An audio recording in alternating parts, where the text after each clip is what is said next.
دریائے سندھ پیچھے سے تو عام دریاؤں کی طرح تنہا اور شریفانہ انداز میں ہی بہتا چلا آتا تھا، لیکن سکھر کے قریب پہنچتے ہی وہ دو حصوں میں تقسیم ہو جاتا ہے۔ ایک نسبتاً چھوٹا حصہ سکھر شہر کی طرف سے ہو لیتا، جبکہ دریا کا دوسرا اور بڑا پارٹ روڑی کی طرف سے آگے بڑھ جاتا تھا۔ قدرتی طور پر دریا کی ان دونوں شاخوں کے بیچ میں ایک کافی بڑا جزیرہ وجود میں آ گیا تھا، جسے بھکر کہتے ہیں۔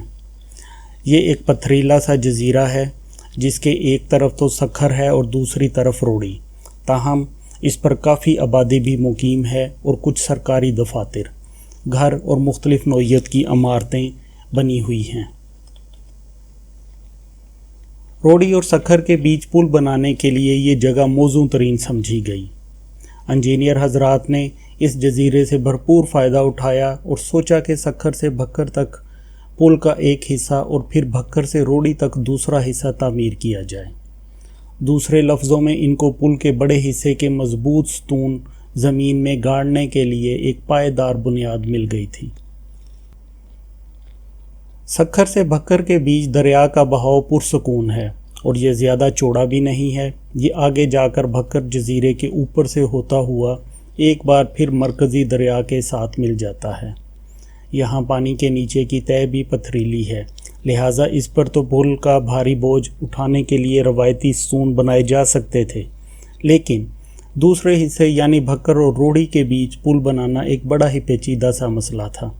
یہاں پانی کی گہرائی بھی بہت زیادہ ہے اور تیز بہاؤ، اور دریا کا کٹاؤ ایسا ہے کہ وہاں دریا کے اندر پل کے ستون بن ہی نہیں سکتے تھے، کیونکہ دریا کی تہہ میں چونے کی آمیزش اور اس کے علاوہ ریتلا پن بھی تھا۔ یہاں ستون بنائے بھی جاتے تو پانی کا تیز بہاؤ بہت جلد ریت کو بہا کر لے جاتا اور بنیادیں کمزور ہو کر ستون اکھڑ جاتے اور یوں یہ وزنی پل دھڑم سے نیچے آن گرتا۔ یوں پل بنانے کا منصوبہ تو بہت پہلے ہی سے بن چکا تھا، تاہم اس پر باقاعدہ سروے کا آغاز 1872 میں ہی ممکن ہو سکا، جو سرخ فیتے کی وجہ سے مسلسل کئی برس تک چلتا ہی رہا۔ یہاں کے پیچیدہ تکنیکی حالات اور مشکلات کو مد نظر رکھتے ہوئے کئی تجاویز پیش کی گئیں، مگر انجینئرز متفق ہوئے اور نہ ہی کسی نتیجے تک پہنچ سکے، اور یوں یہ منصوبہ تاخیر کا شکار ہوتا چلا گیا۔ آخر کار یہاں کی اراضی کیفیات کو دیکھتے ہوئے اس کا حل یہ نکالا گیا کہ پہلے سکھر والے کنارے سے بھکر جزیرے تک ستونوں والا ایک روایتی پل بنایا جائے۔ یہ سیدھی سادی سی ایک تعمیر تھی، اس لیے یہ پل جلد ہی یعنی 1885 میں مکمل ہو گیا، لیکن اس کا کوئی فائدہ نہ تھا کہ یہ بھکر جزیرے پر جا کر ختم ہو جاتا تھا۔ پل کے نسبتاً بڑے حصے یعنی بھکر جزیرے سے روڑی کے بارے میں تجویز یہ تھی کہ یہاں فولاد کا معلق یعنی کمانی دار پل تعمیر کیا جائے، جس کے بڑے حصے اور پل کا مکمل وزن اٹھانے والے بنیادی ستونوں کا ایک سرا بھکر جزیرے پر اور دوسرا سرا روڑی والے کنارے پر تعمیر کیا جائے۔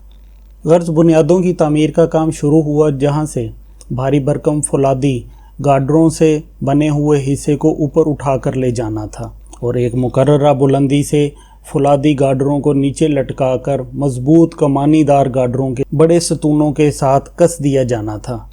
پھر ان کے ساتھ نیچے دریا کی سطح کے متوازی ایک گزرگاہ بنا کر اسے اوپر سے لٹکنے والے گارڈروں کے ساتھ مضبوط اور بھاری نٹ بولٹوں کی مدد سے اس طرح جوڑ دیا جانا تھا کہ سڑک پر پڑنے والا سارا بوجھ اوپر لٹکتے ہوئے گارڈروں پر منتقل ہو جائے، جو مضبوط فولادی اور کنکریٹ کی بنیادوں کے ساتھ ٹھوس زمین پر تعمیر کیے جانے تھے۔ منصوبے کے مطابق اس ہموار سطح پر ریل کی پٹڑی کے علاوہ پیدل چلنے والوں کی آمد و رفت کے لیے دونوں طرف راستے بھی بنائے جانے تھے۔ قابل عمل پا کر اس کی تعمیر پر بحث و مباحثہ ہوئے اور حکومت برطانیہ کی طرف سے ضروری اجازت نامہ وغیرہ حاصل کرنے، اس کی حتمی نقشہ نویسی اور پھر اس کے فولادی حصوں کی فیکٹری میں ڈھلائی اور تیاری میں بڑا وقت لگنے والا تھا۔ غرض کاغذی کارروائیوں کا سلسلہ مکمل ہوتے ہی اس کا ٹھیکہ لندن کی ایک مشہور کمپنی ویسٹ ووڈ کو دے دیا گیا۔ جو پہلے بھی اس قسم کے پل بنانے کا وسیع تجربہ رکھتی تھی۔ پھر اسی کمپنی میں ہی اس کے فولادی حصوں کی ڈھلائی کا کام شروع ہوا اور مکمل ہو جانے پر انہیں ہندوستان روانہ کرنے سے قبل اسے ایک بار فیکٹری کے قریب ہی ایک خالی قطع اراضی پر رکھ کر جوڑا گیا تاکہ اس میں اگر کوئی کمی کوتاہی یا نقص رہ گیا ہو تو اس کو وہیں پر ٹھیک کر لیا جائے، کیونکہ سکھر میں تو یہ سہولت آسانی سے میسر نہیں تھی۔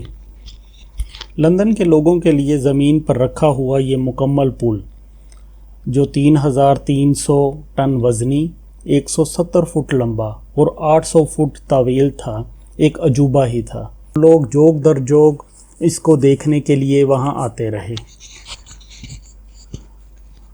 انجینئروں کے مطمئن ہونے کے بعد پل کو ایک بار پھر ادھیڑ کر اس کے مختلف حصوں شناختی نمبر لگائے گئے اور پھر بحری جہاز کے ذریعے انہیں کراچی روانہ کر دیا گیا، جہاں سے کسی عاشق کے دل کی طرح ٹکڑوں میں بٹا ہوا یہ پل مال گاڑی میں لاد کر سکھر پہنچا دیا گیا۔ وہاں شناختی نمبروں کی بنیاد پر اس کو جوڑنے کا عمل شروع ہو گیا۔ اس کی باقاعدہ تنصیب 1887 میں شروع ہوئی تھی اور 1899 میں یہ پل مکمل ہو گیا تھا۔ اس کی تعمیر پر اس وقت کچھ 27 لاکھ روپے لاگت آئی تھی، جس میں سے تقریباً 3 لاکھ روپے تو صرف اس کی فولاد اور کنکریٹ سے تعمیر کی گئی بنیادوں پر ہی لگ گئے تھے، جو پل کا سب سے اہم حصہ تھا۔ پل کی تنصیب کے دوران 6 جانیں بھی ضائع ہوئیں اور کافی لوگ زخمی بھی ہوئے۔ اکثر لوگ اوپر سے گارڈروں پر کام کرتے ہوئے دریا میں گر جاتے اور گہرے پانیوں میں ڈوب جاتے تھے، حالانکہ پل کے نیچے اور آس پاس چھوٹی بڑی کشتیاں تیرتی پھرتی تھیں تاکہ اگر کوئی بلندی سے دریا میں گر جائے تو فوری طور پر اس کی جان بچانے کی کوشش کی جا سکے۔ یہ اس وقت تک ہندوستان کی ریلوے کا سب سے بڑا اور پیچیدہ منصوبہ تھا۔ سیدھے سادے دیہاتیوں کے لیے یہ اتنا عظیم، دلچسپ اور عجیب و غریب پل تھا کہ اس کو ہندوستان کے عجائبات میں شامل کر لیا گیا اور لوگ دور دور سے اس کو دیکھنے کے لیے آنے لگے۔ اس کو عام زبان میں کینچیوں والا پل بھی کہتے ہیں۔